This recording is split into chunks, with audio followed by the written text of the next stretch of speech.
Bienvenidos a Air Crepis, Locuendo. Este canal está dedicado a creepypastas largas locuendo, estas mismas no son para ver, sino escuchar, mientras estás navegando, en Facebook, Twitter, haciendo tareas etc. En la descripción dejaré mi canal principal donde subo vídeos con mi voz real con un contenido similar a este canal, sin más que decir, empecemos. No te mires al espejo. Maldigo aquel día, hasta ahora, y si este mensaje está llegando a alguien, por favor, esto no es una broma, una creepypasta, ayúdenme.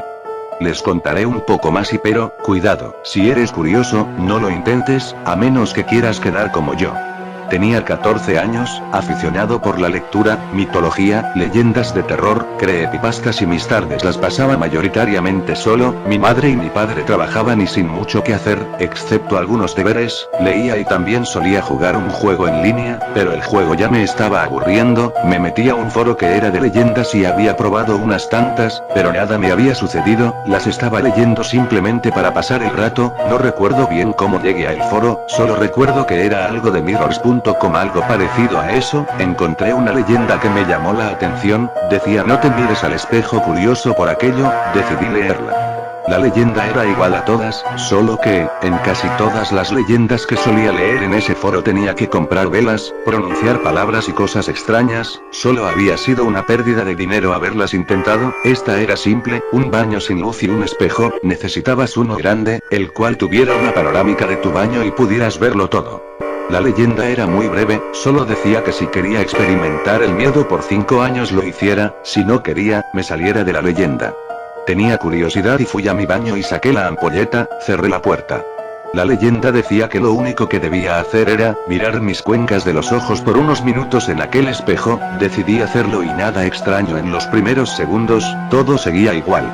En un momento, mi cara se borró del espejo y cuando pestañeé y miré a otro lado, todo volvió a la normalidad, ahora había recordado lo que decía. Si la oscuridad en el baño comienza a aumentar y una parte de ti desaparece, no te preocupes, es parte de este miedo que experimentarás, no pestañees ni mires a otro lado, esto interrumpirá la sesión de terror, si lo haces, sigue intentándolo, pero recuerda que antes de eso, aún tienes tiempo de arrepentirte. Entonces, sin ni tener una duda en seguir haciéndolo, probé otra vez sin pestañear y tal como lo decía, la oscuridad se sumió en mi baño, y mi rostro volvió a desaparecer, seguía concentrado en mirar al espejo, pues ya no podía mirar mis cuencas, no había ni. Seguí por unos segundos sin que nada volviera a pasar y por unos segundos sentí una fuerte melancolía y miedo, recordé también que decía. Ya casi llegas, si sientes una pena, un miedo, algo que impida seguir, ignóralo, pero ya no podrás volver atrás y te lo advertí. El miedo seguía hasta convertirse en un pánico y la tristeza en llanto, decidí que esto se estaba tornando raro, por lo cual pestañeé, pero nada pasó, una niebla comenzó a salir de un lugar del baño y en mi casa no había nadie, no podía pedir ayuda. No sé cuánto tiempo estuve ahí, congelado, pero al fin pude despegarme de todo, pero ahora todo se veía oscuro en mi baño y no era igual, tenía manchas de suciedad por todos lados y cuando iba a abrir la puerta, ya no había puerta, solo era un baño, sin salida, sin ventilación y al frente mío había una pantalla y fue, cuando me vi a mí mismo, en el otro lado y estaba dentro del espejo. Si estás leyendo esto, no te mires al espejo y, Blue Rose. Siempre había sentido que en las noches me observaban, pero todo mundo suele sentirlo, ¿cierto?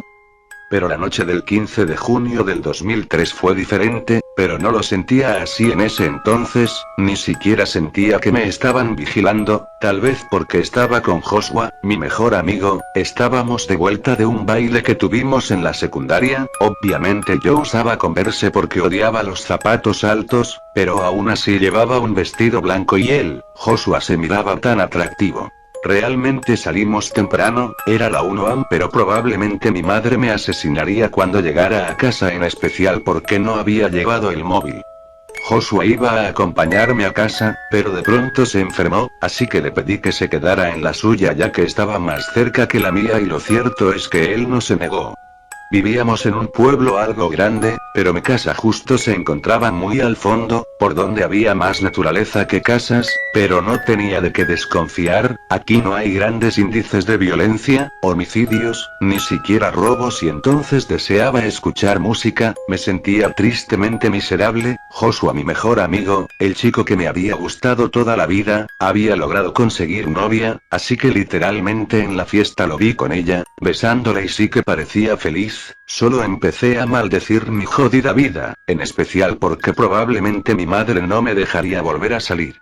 Cuando iba a medio camino el viento empezó a soplar más fuerte y escuché los chillidos de un cerdo. Alguien lo perseguía. De pronto salió de la nada y se cayó en medio de la carretera como 7 metros más adelante. Me asusté mucho. El pobre cerdo chillaba y a su alrededor había un resto de sangre, así que no dudé en correr a verlo. Le habían cortado un pata y no lo habían apuñalado para matarlo, sino para que se desangrara. No sabía qué hacer ya que alrededor no hay casas. Literalmente la primera era la mía y aún estaba a unos 10 minutos. Traté de levantar al cerdito, que al parecer era cachorro, pero no pude, y el chillo más fuerte cuando vio que alguien salía del arbusto. Parecía una chica. El lugar estaba un poco iluminado por los postes de luz. Ella era bastante escuálida, llevaba unos Chuck Taylor negros, con unas medias hasta las rodillas a rayas negras con azul, vestía de negro y su cabello estaba enredado con destellos plateados. No podía definir su rostro, pero su piel se veía cortada y con grietas. En sus manos tenía unas largas tijeras. Ella se acercó, empezó a apuñalar más al cerdo y yo solo caí sentada en la carretera. Mi cuerpo estaba totalmente inmóvil. Después de matar al cerdo, tomo su sangre y la unto por todo su cuerpo con excitación, incluso en su cabello. Se acercó a mí y untó sangre en mi cuello y me entregó una tarjeta que decía: corre. Así que instintivamente lo hice y corrí y volteé a ver atrás. Ella no me perseguía, todo era un total silencio, éramos solo el camino y yo. Corrí tan rápido como pude y llegué a casa a salvo. ¿Qué debía hacer? Si llamo a mamá se enojará por la hora. Tal vez solo deba subir. Estaba a salvo con la seguridad que tenía la casa. Mi madre se había esforzado en eso. ¿Por qué llegaste tarde?, preguntó mi madre. No vas a creer lo que me pasó. Isabella, no más historias por favor. Mira la hora que es, te pudo haber pasado algo. Madre, y de hecho alguien me perseguía. Mira la sangre que tengo en el cuello. Pero estás limpia, no tienes nada y estuviste bebiendo. Madre, y eso no es lo que importa ahora. Te vas al cuarto, señorita. Pero una chica me seguía y te vas al cuarto, ya. Así que me fui. Quizás solo lo imaginaba, nunca había bebido, y si solo lo imaginé. Era todo tan real, pero la sangre no estaba. Quizá fue el alcohol. Así que fui a mi cuarto. Mi hermana ya estaba dormida. Me desvestí y me tiré a la cama. Todo me daba vueltas y tenía mucho sueño. Isa, susurró mi hermana. ¿Qué quieres? Hay alguien sentado en el piso. Sus palabras aceleraron mi corazón. No digas nada. Le susurré y decidí levantarme. Solo veía una sombra, pero creía saber quién era. Me fui acercando lentamente. ¿Qué quieres?, dije. Nunca obtuve una respuesta, así que corrí a prender la luz y la vi. Realmente era asquerosa. Su cabello chorreaba sangre, su rostro estaba a la vista y podía ver tanta maldad en sus ojos oscuros, rodeados por unas ojeras increíblemente negras, las cuales terminaban en una fina línea de cocido. Su boca estaba cocida desde las mejillas, su piel era tan blanca, pero se veía algo quebradiza. Me vio y giró su cabeza a un lado. Me analizó por mucho tiempo, no sé cuánto tiempo tardé en volver a la realidad. Se levantó y llevaba una soga gruesa la cual movía con cierta fascinación aterradora. Así que esa cosa salió a correr y yo debía salir en busca de mi madre y un teléfono. Quédate aquí, no tardo, métete debajo de la cama. Le dije a Sam, mi hermana. Ella lloró, pero yo debía ser fuerte, debía ir en busca de ayuda. Así que caminé por el largo pasillo y empecé a bajar las gradas. Sabía que alguien estaba detrás de mí, pero estúpidamente no volteé a ver, solo fingí no sentirlo, y en todos los casos, eso es lo peor que puedes hacer. Siempre debes mirar atrás. Escuché que colocaron Silent Night desde la cocina, el villancico favorito de mi madre. Debí mencionar que estábamos en épocas de Navidad, como sea, tenía algo de miedo a averiguar quién se encontraba ahí. La luz de la cocina estaba apagada, la encendí con temor, pero afortunadamente mi madre estaba sentada ahí, enfrente de la grabadora. Madre, madre, y le susurré. El volumen de la música aumentó, me acerqué a ella y vi que mi hermana estaba en el fregadero, lavando sus manos supongo, ya que sonaba como caía el agua. Sam, ¿qué haces aquí? No respondió y en qué momento bajó. Toqué el hombro de mi madre y ella se giró, botaba sangre por su boca y vi un papel que decía Sleeping Heavenly Peace como lo dice la canción. Se levantó y su cuerpo cayó desmembrado, jamás gritó o dijo algo. Sammy, dije. Tampoco respondía, así que corrí a abrazarla, pero ya era tarde, estaba muerta, la habían ahorcado y por su estómago salían algunos órganos. No pude evitar llorar, no lloraba desesperadamente, en cambio era silencioso, estaba en shock, pero recién me calmé, corrí a llamar a la policía. La casa azul, sí, esa misma, dije a la señora que estaba al otro lado del teléfono. Cálmate. Enseguida mando patrullas. Gracias, dije y colgué. La música seguía sonando, se repetía y se repetía, no estoy segura de cuánto tiempo pasó en el que me quedé escondida detrás de la puerta. No escuchaba ningún ruido, solo el de mis sollozos. Escuché que alguien tocó la puerta, tal vez eran los policías. Fui a ver y no había nadie, cuando volteé estaba ella con una soga, esa maldita cosa, tomó un cuchillo y empezó a cortarse, tomó la sangre en sus manos y me acercó su mano, la cual parecía como la de un muerto. ¿Qué quieres? Le grité. Ella de nuevo giró su cabeza hacia un lado. Yo corrí y esta vez me siguió, me alcanzó y tomó mi cabello, lo acarició y empezó a cortarlo, yo simplemente gritaba y al parecer ella lo disfrutaba. Me apuñaló en el estómago, cortó mi cara y luego tomó mi lengua con su mano y la pasó por su cara una y otra vez, incluso la pasó por su boca y yo sentía el hilo con el cual ella estaba cocida, luego empezó a cortarla con una tijera de jardinero mientras ella lloraba lentamente, sentía sus lágrimas en mi rostro y yo solo gritaba, estaba totalmente sola, pero escuché las sirenas y al parecer ella también, porque soltó las tijeras y desapareció. No sé qué pasó luego, solo recuerdo que los policías hicieron todo el chequeo, afortunadamente solo me cortó una parte de la lengua, así que no perdí el habla. Han pasado 2 años en los que he tenido que correr, lo he perdido todo, mi familia, las ganas de vivir y mi libertad, jamás la encontraron, creyeron que estaba loca, pero locos están ustedes por no escucharme y ella ama a los locos.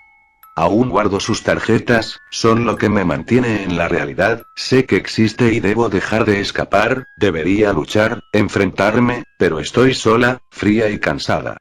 Espero alguien encuentre esto y la enfrente, pero recuerda que nunca hay una mejor salida que esta, como ella lo decía. Nunca dejo un trabajo mal hecho, siempre te encontraré, así sea mentalmente, simplemente siempre mira atrás, no lo olvides, quizá la historia sea diferente, solo espero que esto no quede como otra maldita carta de suicidio. Sé que ella está observando cómo escribo esto, quizá por fin pueda dormir en paz. Esto es una simulación. Esto es una simulación. Empezó cuando comienzo a leer este texto. Todos los recuerdos previos a ese momento han sido implantados como parte de un proceso estándar. No hay motivo para alarmarse. Por favor, tómese un momento para recordar las memorias que actualmente mantiene. Concéntrese en el todo integrado. Infancia, familia, amigos, parejas, carrera, logros y contratiempos. Examine la situación actual del individuo cuya psique está siendo simulada brevemente para su información. Esto es una instantánea de la vida de una persona real en un punto selectivo. ¿Cómo este miembro de la sociedad llegó a su situación actual? ¿Qué esperanzas y sueños tienen en el futuro potencial? ¿Qué clase de persona es esta? ¿Qué opina que merece este individuo en su vida?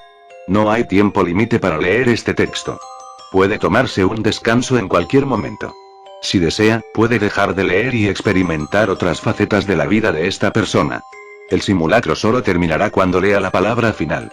En ese momento, una nueva simulación comenzará. Será dado nuevos recuerdos de una persona diferente en un punto distinto de su vida, y una vez más estará leyendo la primera palabra de este texto. Tendrá una oportunidad nueva de ponerse en el cuerpo de otra persona para examinar su identidad. La única diferencia entre las vidas reales de estas personas y esta simulación es que realmente ellos nunca leyeron este texto, que existe solamente en esta simulación para su información.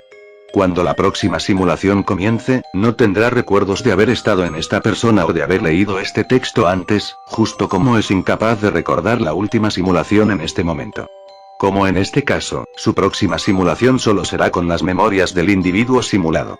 Sin embargo, una vez que haya completado todas las simulaciones asignadas para usted, volverá a recuperar todas las memorias de su vida actual, y también recordará haber leído este texto con las experiencias anteriores, situaciones actuales, y esperanzas para el futuro y sueños de todos los individuos simulados. Es entonces importante que tome el tiempo de explorar y abrazar la vida que todavía no ha experimentado en el presente, tanto como sea posible. Asegúrese de añadirle un nombre a esta persona. Diga su nombre en voz alta si lo desea. Puede que sea útil hacerlo frente a un espejo. Una vez que todas las simulaciones sean completadas, su sentencia comenzará. Cada simulación representa una instantánea precisa de un momento en la vida de cada una de sus víctimas. Esta es la simulación 383 de 383. La última broma. Alejandro era un bromista de cuidado. No dudaba en gastar las bromas más pesadas que se le ocurrieran, o que, para desgracia de sus víctimas, llegara de ver en algún vídeo de internet. ¿Despertar a un amigo con fuegos artificiales? Lo había hecho. ¿Cambiar el relleno de las galletas por dentífrico? Lo había hecho también. ¿Fingir que se electrocutaba? Incontables veces. ¿Talco en el secador de pelo? Una sola vez, porque después el secador no funcionó nunca más. Su familia y amigos ya estaban bastante hartos del asunto. Con todo, había una broma fundamental que nunca había hecho: asustar a alguien con una máscara. Había tantos vídeos en YouTube sobre esto que se sintió casi avergonzado de haber pasado por alto ese pilar del oficio. Así que decidió saldar la deuda que tenía con su honor. Pasó varias tardes visitando tiendas de disfraces y de cotillón porque no quería ninguna máscara fácilmente reconocible que le jugara en contra. Nada de Freddy, de Jason ni de payasos espeluznantes. Finalmente encontró una que le pareció ideal. Era de una especie de bebé deforme, o sería un ogro. Realmente grotesco. Ojos saltones y desviados, gesto de sufrimiento, colmillos deformados y amarillentos y una pinturita. Preparó también un mameluco rotoso y sucio para completar el disfraz. Al elegir las víctimas, tuvo en cuenta las recomendaciones de los profesionales del susto. Debían ser personas jóvenes, presumiblemente sin problemas coronarios o nerviosos, mayores de edad y obviamente desconocidas. No quería caer en lo mismo que los amateurs. Asustar a su mamá o a su hermana no contaba. La acción tenía que desarrollarse de noche, de tal modo que él pudiera permanecer en las sombras y saltar frente a las víctimas, revelando su horrible aspecto. Se decidió por un callejón oscuro a pocas cuadras de su casa. Se llevó la filmadora de su papá para documentar el trabajo en modo infrarrojo, lo que era toda una novedad. Llegó bien vestido y se atavió en las sombras. Muy poca gente transitaba por ahí, pero no faltaban los incautos ocasionales. La cámara está bien ubicada, registrando todo. Dejó pasar una, dos parejas, sin atreverse a salir de su escondite. La tercera vez pasó una chica sola, y se decidió. La pobre muchacha casi se cae por el brinco que pegó hacia atrás con un grito ahogado en el pecho. Alejandro se sacó inmediatamente la máscara, le dijo que se trataba de una broma y, aunque estaba preparado para recibir algún golpe, solamente le dedicaron un pelotudo a la carrera. Había pasado por alto señalarle la cámara, pero se sintió extrañamente poderoso luego de esa primera experiencia. Repitió la broma una, dos, tres veces más, solo con parejas o pequeños grupos. Algunos se reían, otros lloriqueaban, varios lo insultaron. Nadie trató de golpearlo, lo que le resultaba extraño. Se cambió, recogió la cámara y volvió a su casa. Ahora pensaba en subir el vídeo a las redes sociales. ¿Le traería problemas? Decidió no dormir esa noche para realizar una buena edición. Pero se le pasaron las ganas al ver los primeros minutos de la grabación. Eliminó la primera parte, donde se lo veía a él posicionándose y poniéndose su traje de susto. Entonces se ocultaba acuclillado y pegado a la pared, esperando. Pasó la primera pareja, y nada. Pasó la segunda pareja, y nada. Pero, mientras tanto, algo se le acercaba desde el fondo del callejón. Algo delgado y alto, que parecía deslizarse más que caminar, y que en cierto momento extendió unos brazos retorcidos hacia él y se encorvó sobre su cabeza, creciendo, nutriéndose de la oscuridad. Creyó distinguir uñas enormes, como cuchillos, saliendo de esas extremidades. Ahí entraba en escena su primera víctima, y él daba un brinco gritando como desaforado, y la forma extraña no se aventuraba afuera del callejón y volvía lentamente hasta desaparecer, y a Alejandro le decían pelotudo. Las calabazas. Érase una vez, en un alejado y lúgubre barrio de aquella gran urbe, un barrio pobre, he de decir, sombrío. Donde los marginados encontraron finalmente un hogar luego de rodar durante mucho tiempo. Sucedió en aquel lugar un hecho escalofriante, extraordinario y poco creíble, pero de hecho, sucedió. Así lo señalaron los diarios que posteriormente cubrieron la noticia, cuando las evidencias solo se redujeron a testigos de dudosas confiabilidad, todo por ser vagabundos y borrachines. La comunidad de aquel rumbo quedó marcada para siempre en las fechas de Halloween, como han quedado marcadas muchas otras. Porque, es menester decir que aún el más escéptico de los científicos tiene que aceptar el hecho de que suceden cosas inexplicables en esas fechas. Y no se puede negar que esa época del año es importante para muchas culturas, separadas incluso por continentes. Y sucedió pues, lo que a continuación les comentaré. Ustedes decidirán si me creen o no. Aunque eso es algo que en realidad no es importante. En aquel rumbo, situado en las afueras de la gran metrópolis, la niñez florecía, tal como lo hacen las flores silvestres en las grietas del crudo concreto. Y tal como sucede cuando hay muchas grietas y las flores silvestres crecen al mismo tiempo, una pandilla de niños, aproximadamente de la misma edad, crecía. Todos de entre 11 y 9 años, y como siempre, se dedicaban a dar problemas a sus ya de por sí, atribulados padres, corriendo de acá para allá, robando cosas, haciendo travesuras. Todos sin embargo, carecían de la malicia de los adultos. No habían sido corrompidos por la vida, todavía no. Y ellos mantenían un código de lealtad absoluta. 5 eran esos pequeños granujas, como les decían todos sus vecinos.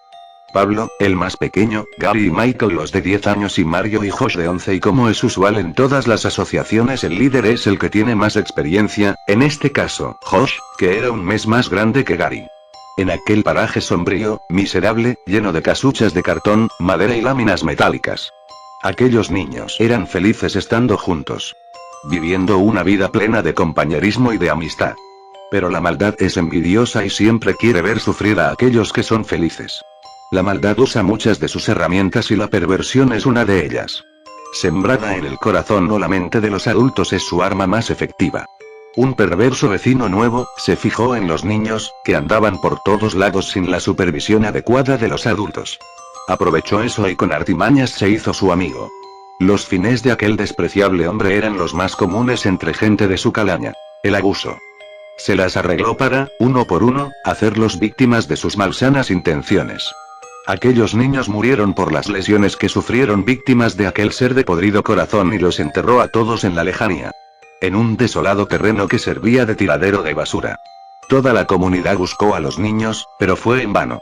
El asesino fue el más activo en la búsqueda, quería guardar las apariencias para que no sospecharan de él. Las familias de los niños, desoladas, muertas en vida, renunciaron a la esperanza. Pasaron 2 meses, toda la comunidad quedó sumida en la más profunda miseria, ya ni siquiera tenían a aquellos chicos que alegraban sus corazones con sus ocurrencias, con sus risas frescas, cristalinas. Todos veían en ellos aquella inocencia que perdieron muchos años atrás y que ahora, les habían arrebatado repentinamente. A finales de septiembre, uno de los vecinos, encontró un huerto floreciendo en el terreno basurero. Se asombró al verlo. Nunca había crecido nada en esa tierra estéril. Pequeñas calabazas se desarrollaban en aquel inhóspito sitio y como ustedes saben, las calabazas usan guías, ramas para seguir avanzando y prosperar en el suelo, sobre el terreno. Normalmente las guías van al azar y buscando las mejores condiciones para seguir avanzando. En este caso no era la excepción. O al menos así parecía. Las guías avanzaban directamente hacia la marginada vecindad. Día tras día, noche tras noche, los vecinos veían incrédulos cómo las ramas se movían y crecían sobre un suelo totalmente árido. Con todo en contra, las guías llegaron a aquel barrio miserable. Las ramas avanzaban en línea recta y de pronto en el corazón del vecindario comenzaron a separarse, a tomar diferentes rumbos. A mediados de octubre, las ramas llegaron a las casas de los padres de aquellos niños desaparecidos. Nadie podía explicarse lo que estaba pasando, pero no todos le daban tanta importancia. 5 calabazas comenzaron a florecer y crecer rápidamente en cada una de las casas. Un crecimiento anormal, pero nada exagerado. Y las guías siguieron creciendo tomando otras direcciones. Amigos, el día 30 de octubre, aquellas calabazas ya estaban maduras, con su color naranja típico, listas para ser cosechadas. Sin embargo, nadie se atrevió a hacerlo. Y el 31 de octubre desaparecieron por la mañana. Todos pensaron que fue un robo de uno de los vecinos, pero nadie vio nada. Las calabazas simplemente desaparecieron. Lo más extraño sucedió por la noche de aquel 31 de octubre. El vecino nuevo fue encontrado estrangulado en su casucha con las guías de las calabazas. Y 5 calabazas fueron encontradas ahí mismo y dentro de ellas, se hallaron 5 cráneos de niños de entre 9 y 11 años. Y esa es la historia, amigos, una más de entre tantas que suceden en esta época del año. ¿Crees en fantasmas? Era tarde, la biblioteca no estaría abierta mucho más tiempo. Pronto la bibliotecaria, una ansia de intenso mal humor de la cual dependían muchos estudiantes por su capacidad de ubicar los libros sin necesidad de una computadora o un registro ordenado alfabéticamente, les pediría a Antonella y a Brenda que se apresuraran a encontrar todo lo que necesitaban o que volvieran al otro día más temprano. El parcial era dentro de 3 días y solo necesitaban ajustar algunos datos, quizá practicar un par de veces y listo. Lo demás es suerte. Sin embargo, un libro más podía ser la diferencia entre una cena de fin de cuatrimestre exitoso o un integrador en febrero. Química 2 era la última materia del ciclo básico, y el libro que Brenda y Antonella buscaban con ferocidad antes del cierre de la biblioteca era un viejo manual, viejo pero muy útil, con ejercicios que Brenda había visto y que les vendría muy bien para estudiar. Ambas creían ser las únicas y últimas almas en la biblioteca a esas horas de la noche, pero también notaron la presencia de un hombre mayor que ellas, bien vestido, que tranquilamente podía ser uno de los profesores de la universidad, pero que nunca habían visto o cursado con él. La puerta no había hecho ruido, y la bibliotecaria estaba entretenida, por el momento, con una revista de chimentos del día, así que ya no molestaba con su amenaza de cerrar el lugar hasta las 8 am del otro día. Solo ellas parecían haber notado la presencia de aquel hombre. En el último estante que Antonella había decidido revisar, encontró el libro. Con ese libro estarían seguras de aprobar el parcial. Mientras acomodaban un poco y separaban los libros que se llevaban de los que no, el hombre desconocido se había acercado hacia los estantes donde ellas se encontraban, estudiando a estas horas de la noche. Debe ser un parcial importante, dijo. Muy, respondió con una sonrisa Brenda, ya que Antonella, a pesar de ser la más linda de las dos, era menos dada con la gente en general. ¿Y tienen miedo?, indagó el hombre. Más nervios que miedo, dijo rápidamente Antonella, es una materia difícil de aprobar la primer cursada, muchos la recursan. Pero hay fe. Luego de decir esa última frase, hizo sonar una risita que enamoraría a cualquier chico de su curso, que de hecho todos ya lo estaban. No me refiero al parcial, contestó el hombre extraño. ¿No tienen miedo de estar aquí solas, a esta hora? No, dijo Brenda, un poco confundida y extrañada por la pregunta del hombre. ¿Por qué habría que tener miedo de la biblioteca? Mientras tanto, Antonella miraba hacia la puerta, por si algo pasaba, por si el hombre extraño se convertía en una amenaza, y debía correr o pedir ayuda. La pregunta del hombre la había incomodado mucho. ¿Creen en fantasmas?, preguntó esta vez el hombre extraño. Ah, no, respondió Brenda más aliviada y riendo en tono burlón. Esas cosas no existen. Antonella asentía con la cabeza ante la respuesta de Brenda, quien hasta ese cuatrimestre era su mejor amiga por todas las cursadas que tenían en común. Qué lástima, dijo el hombre, yo sí creo que existen los fantasmas. En ese momento el hombre se dirigió hacia una pared repleta de estantes con libros de química y física. Se paró delante de esa pared, y la atravesó como si fuera un truco de magia, desapareciendo en menos de 3 pasos y dejando detrás de sí una estela fría de humo blanco apenas perceptible. Brenda y Antonella quedaron atónitas. No emitieron sonido alguno. Ni un grito les salió. No tenían palabras para lo que acababan de ver. Salieron de allí ante la última amenaza de la anciana bibliotecaria. Chicas quedaron frente a la puerta ya cerrada de la biblioteca, tratando de entender, de buscarle una explicación a lo que había pasado con ese hombre delante de ellas hace menos de 5 minutos. De repente, Antonella le señala a Brenda un cuadro ubicado en una de las paredes de la biblioteca. En la parte superior estaba la foto del hombre que había desaparecido entre los estantes delante de ellas. En la parte de abajo había una breve reseña de aquella persona. Thomas Hernán. Profesor de la casa de 1948 al 2014. Hernán Thomas había muerto de un infarto en la biblioteca, un 13 de junio. Brenda y Antonella aprobaron el parcial de Química 2 y al poco tiempo se recibieron, pero no en esa universidad.